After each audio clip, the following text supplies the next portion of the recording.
Happy New Year, everybody, and welcome back to Next Chapter, Planning Your Retirement Story. This podcast hosted by Stephen Sabo, financial advisor at Executive Financial Group, serving the greater Pittsburgh area.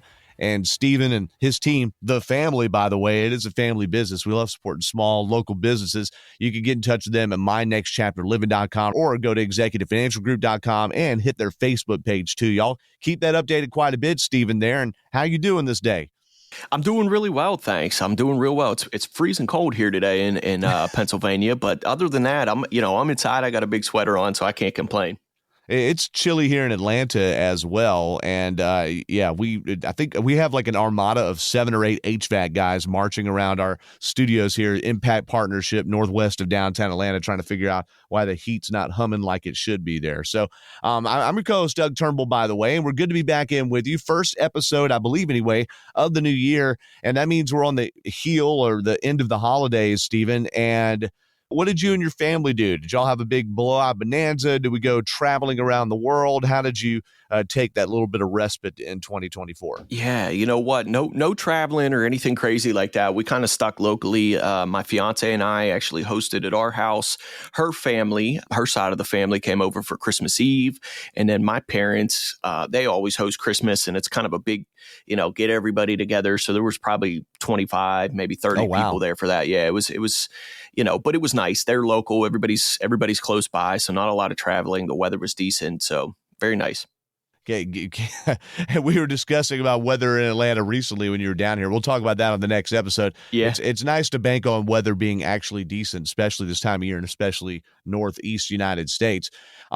Previous episodes, we discussed changes in 2025 to the 401k and also managing longevity risk and how financial advisors like Stephen at Executive Financial Group can help. I stumbled into quite the story here about unclaimed funds and the just ridiculous amount of money that New Yorkers are leaving untapped, so to speak, there in the Empire State. And maybe to set us up with that and just to have a little laugh about keeping track of things the right way, here's comedian Drew Tarvin talking about his love language. And it's, well, probably not the one that you would expect here. So I think that's my love language is numbers, right? Like, forget acts of service. Give me acts of spreadsheets. And that's actually how I knew that my wife was the one for me. Out of the 99 people that I dated, she was the only one that sent me a spreadsheet. We had been dating for a couple of months, and she was like, hey, so I made this spreadsheet for our travel schedule so we could combine it, and I hope you don't think that it's weird. And I was like, I'm going to stop you right there. You had me at spreadsheet. To this day, the hottest thing anyone has ever sent me. I love that. And my wife sent that to me because that's how she plans trips, literally on spreadsheets there. Now, it may be a stretch. Yes. That is honestly an excuse for me, Stephen, to play something to make us laugh a little bit because it's easy to get all dry and just kind of, monotoned about finances. But in New York, we have unearthed an article here where, according to the state comptroller, Thomas DiNapoli, and this is on fox5ny.com, so one of the local TV stations, they have $19 billion in unclaimed funds. And these are, and I'm thinking, what would you not unclaimed? They come from uncashed checks.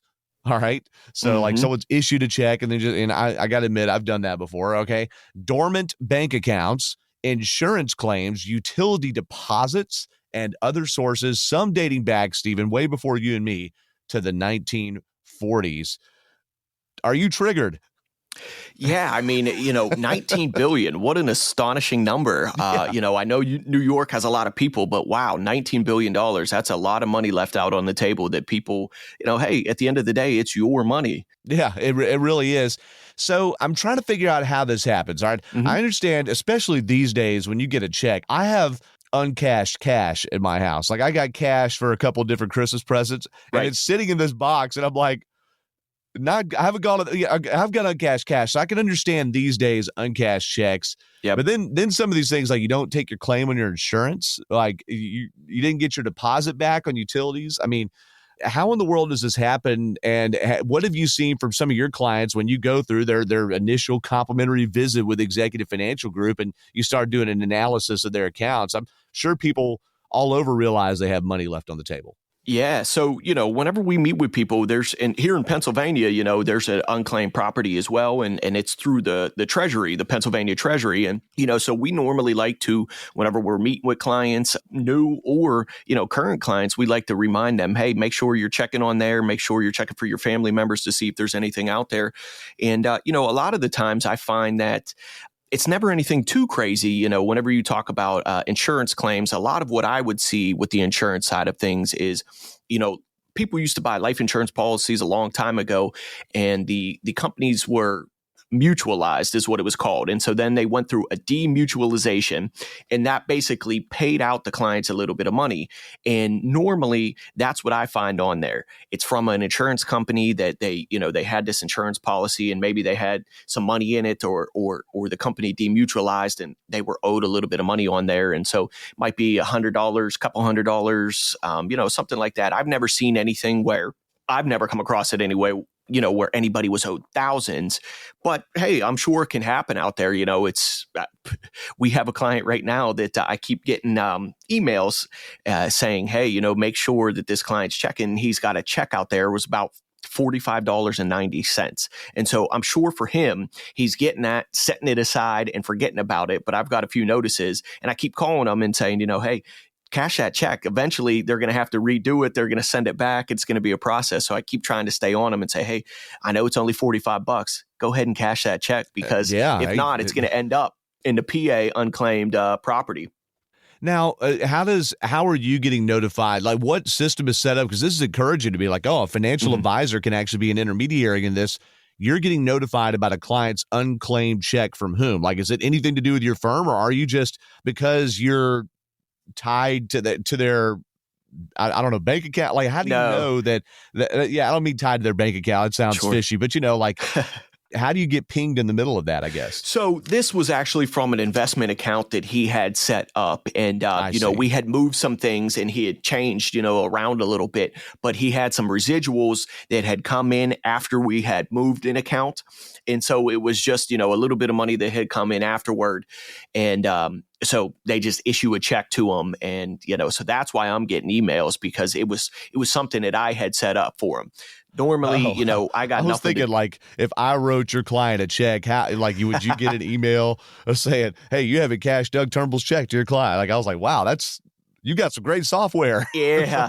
No, I'm not that cool, but I wish, but no, this was something that we had done, so for the most part, it's kind of on your own. There is a website here in Pennsylvania. You go to patreasury.gov and you can look for your unclaimed property. You got to type in your name and everything like that, then you can kind of see, and they might have multiple names listed that are similar to yours, and they have other identifying things, maybe where you lived at the time and maybe the year, something like that, and then there's a process to go through in order to claim that. So, and New York has the same thing. That's in this fox5ny.com story. Basically the New York comptroller has a site. This guy said, it is our duty to make sure it all gets returned to people. I'm thinking, yeah, you're gonna be chasing a lot of $45 checks, okay? That's right, to get that done. But they had a similar thing set up, and then this article offers some tips, and I think these tips came from the New York State Comptroller's website, not from the news organization. They talked about keeping accurate records. That's why I played the spreadsheet audio from Drew Tarvin there. Ideally, account numbers, usernames, passwords, insurance policies, gift cards, and more. I'm sure when you do that first profile scan of people, or asset scan, when they first meet with Executive Financial Group, I bet it's a bear for people sometimes to get all those financial records together. It absolutely is.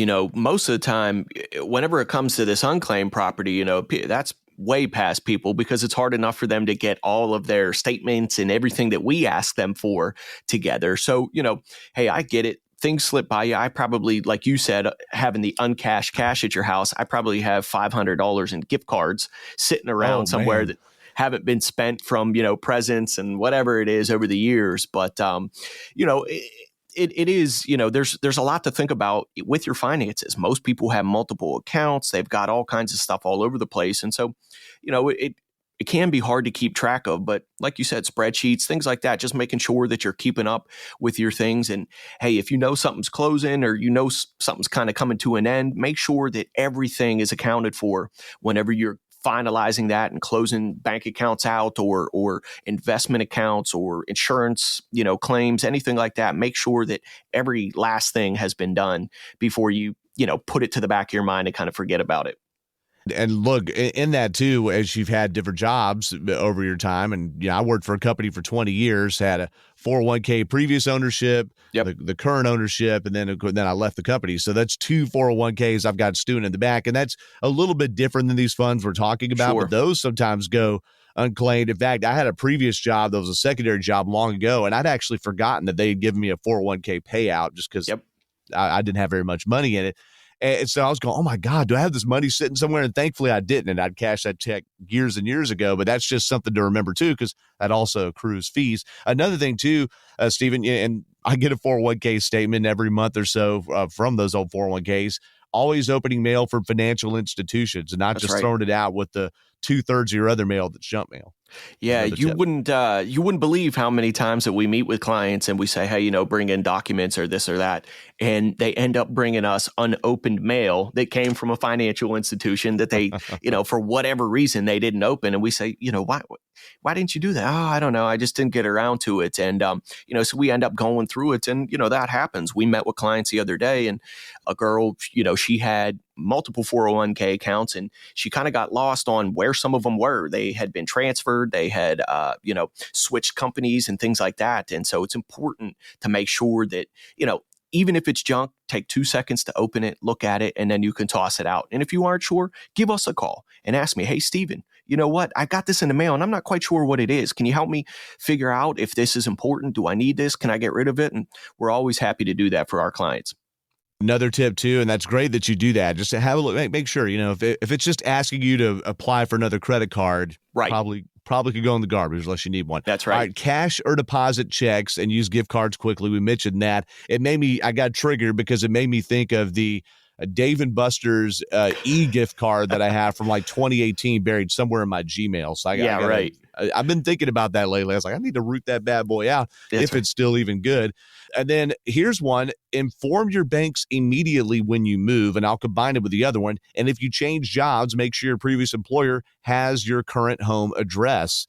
Getting your old mail sent back to your house, especially if you're moving far away and you're not in contact with the owner of your previous property, that could be tricky too. Yeah, that's right. We see that a lot too with clients whenever they leave a company and maybe they have an old email address on file that was, a work email or something. They might be sending emails to that work email that you're no longer checking or that you don't really use. And so it's important to, like you said, make sure that you're updating the companies and letting them know your new address, if your phone number has changed, email addresses, anything like that, so that they can actually get a hold of you and let you know. Because most of the times they do try, most companies will try and send you something, but it might be that they're sending a letter to an old address, they're calling an old phone number, or, sending an email to the wrong email address. So it's important to make sure that you're keeping up with all that and letting them know, like you said, hey, I'm moving. I changed addresses, I changed phone numbers, whatever it is, just so that they can get a hold of you. Well, right. And that is a tough thing to remember, especially when you have so much tied together with your work. That's why after I switched a job for being somewhere 20 years, I barely even know what my work email address is, okay? Because I'm just like, no, all of this is going through my personal Gmail. That's right. We're done. I had so much entwined, including social media accounts and how to get into them and stuff. So there's a lot to consider here just with the logistics of life, but especially with just having that dead money, so to speak. So if someone's hearing this and they just heard, oh, my financial advisor can actually see if this bank document's legit, they can tell me what to do with these or how to look for it or get it in order. If they're hearing this and they realize they might need your help or your team's at Executive Financial Group, what should they do? Give us a call, reach out to us and say, hey, you know what, Stephen, I'm not sure. I think that there's something out there and I can't really remember. I don't know how to go about getting it. Give me a ring. We'll sit down and we'll go through the steps and the processes and we'll, kind of take a look for you and say, hey, this is what we found online. Why don't we call now? Now that we have a starting point, let's work backwards from there and let's give this, bank a call or old company a call together and see if we can find out what it is that you're missing or do they still have it or anything like that. And, it's pretty easy. Give me a ring. There's no cost. There's no nothing to pick up the phone and call me and say, hey, Stephen, I don't even know where to start. I'm more than happy to do it. Well, no, we appreciate you doing that too. So the number to dial, by the way, is 724-283-2806, or you can go to executivefinancialgroup.com. And if you do that as well, go to executivefinancialgroup.com. This isn't just about finding those lost funds. You may just need to get a whole retirement plan set up. And I know, Stephen, you and the Executive Financial Group team specialize in people that are in retirement, near retirement, and trying to get the strategies put in place to have a comfortable time.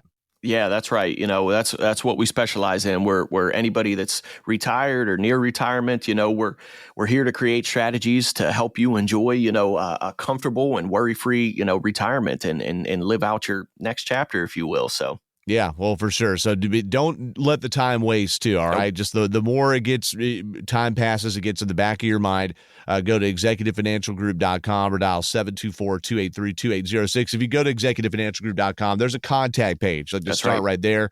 Y'all are in Butler, Pennsylvania, on North Main Street, so people can find you very easily. Well, Stephen, thank you so much for helping us parse through this article today and dig it through and really trying to find some good handlebars or good tips to try to figure this out, because goodness gracious, $19 billion in New York over the last 80 years. That's wild. And even if it's $45, like the client you mentioned, and no little bit is too much. That's right. Hey, if it's your money, it's your money, right? So you deserve it. And, we'll figure out a way to get it back for you.